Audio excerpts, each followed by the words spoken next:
Hey everyone, it's attorney Bianca Jordan from brazenlegal.com. Thanks so much for watching this video. Please be sure to subscribe to the channel so you don't miss the next one.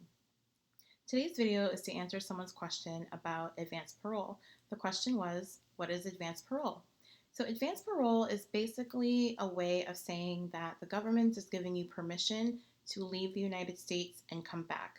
Advance parole is basically a travel document that allows you to leave the United States and come back into the United States.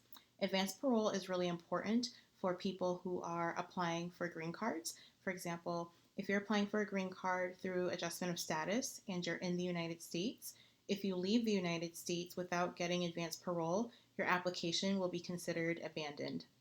Similarly, there are a lot of people who maybe they came to the United States undocumented and they now qualify to adjust their status, except that they did not come into the United States legally.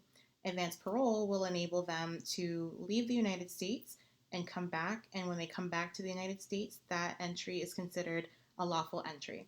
So advance parole, again, is a travel document that enables you to leave the United States and come back to the United States, and that entry counts as a lawful entry. I hope you found this video helpful. Please visit brazenlegal.com to learn more about me and my law firm. And please don't forget to subscribe to the channel so you don't miss the next video. Thanks for watching.